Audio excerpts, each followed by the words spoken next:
le adelantaba, ya le adelantaba a usted que tenemos como invitado especial al senador Israel Zamora Guzmán, vicepresidente de la mesa directiva de la Comisión Permanente del Congreso de la Unión, y tengo entendido también que es secretario de la Comisión de Relaciones Exteriores para América del Norte, y le agradezco mucho que se enlace para hablar sin censura. Senador, muy buenos días.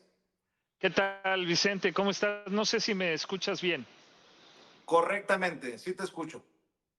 Pues muchas gracias, Vicente. Muy contento de estar contigo y tu gran auditorio. Gracias, senador.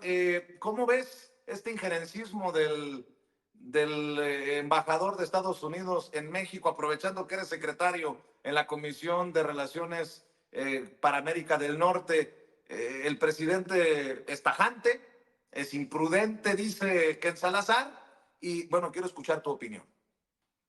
Pues mira, Vicente, dicen que en geopolítica y sobre todo en diplomacia las formas son fondo. Y lo primero que me llama la atención de lo que publicó el embajador Kenneth Salazar fue que todo lo hace a título personal, ¿no? Eso nos llama mucho la atención porque aunque sí es efectivamente la voz de Estados Unidos, llama la atención de que en el documento jamás se refiere de manera institucional a la posición de Estados Unidos, y eso habla de que tal vez no algún cuidado que quisieron tener en esta declaración el gobierno de Estados Unidos. Evidentemente es muy lamentable.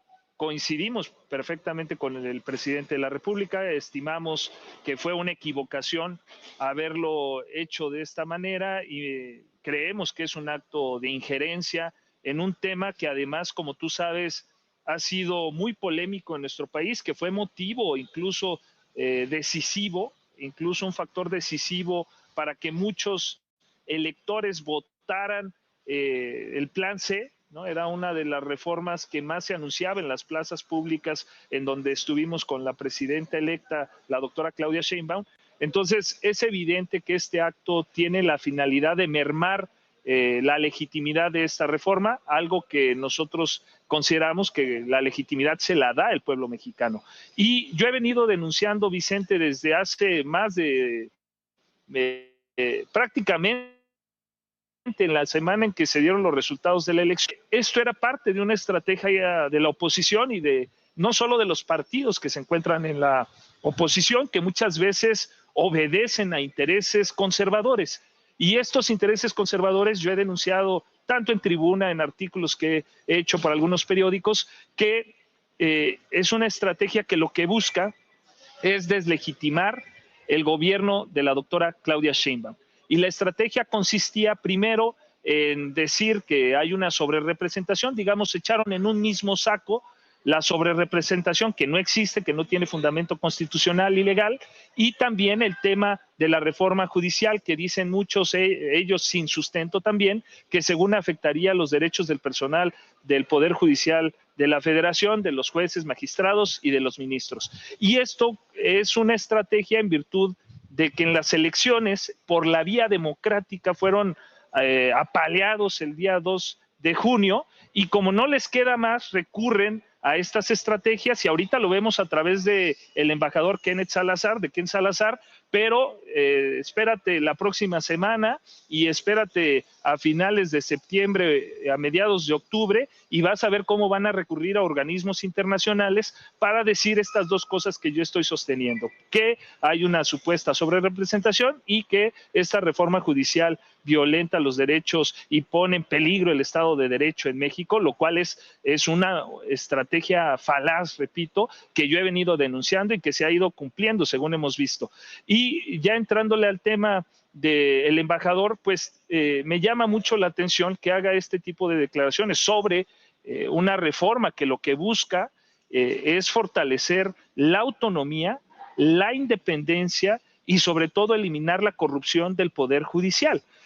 Y llama la atención en el contexto que está viviendo Estados Unidos. Yo recuerdo y tengo muy presente una declaración del expresidente Donald Trump, que por cierto, afortunada o desafortunadamente para nuestro país, no lo sé, creo que va a ganar las elecciones, denunciaba al Poder Judicial de los Estados Unidos como un Poder Judicial corrupto. Eso no lo digo yo, lo dice el propio presidente Donald Trump desde junio, en donde dice que el sistema judicial de Estados Unidos es utilizado igual para responder a intereses de un cierto grupo y que no necesariamente imparten justicia. Entonces, bajo ese contexto, me parece que no hay elementos ya entrándole a la reforma, a las modificaciones que se hicieron en el dictamen que se presentó justo hace 8 días ya por parte de los integrantes del presidente de la Comisión de Puntos Constitucionales de la Cámara de Diputados. Y si tú lo analizas, y cualquiera que pueda hacer un análisis objetivo del contenido de esa reforma se va a dar cuenta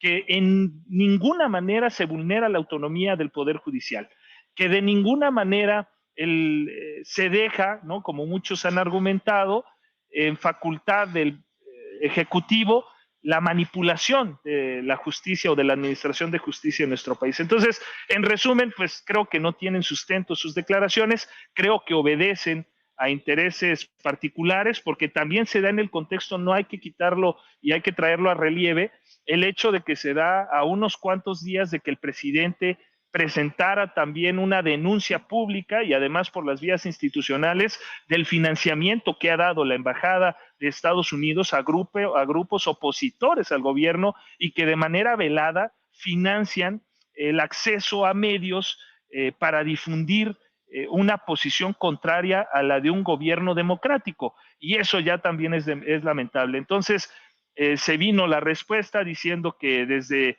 inicios de este año ya no se iba a dar financiamiento, pero hay que decirlo, estuvieron financiando prácticamente todos los 5 años, los primeros 5 años del gobierno del presidente Andrés Manuel, a grupos que la finalidad que tenían era incidir también en los resultados electorales. Entonces, en ese contexto es en el que hay que tener esta declaración, repito, que desde el texto llama mucho la atención que le haga título personal. Y cuando yo le estaba leyendo, Vicente, quiero decirte como anécdota que me llamó mucho la atención que hiciera mención que había estado en Irak y en Afganistán, ¿no? Porque eso no sé si es para respaldar la injerencia, o sea, que es como una costumbre, o más bien como una cuestión de para sostener lo que iba a decir. Entonces me llamó mucho la atención también eso, que haya traído a colación sus antecedentes en países en donde Estados Unidos no necesariamente llevó justicia.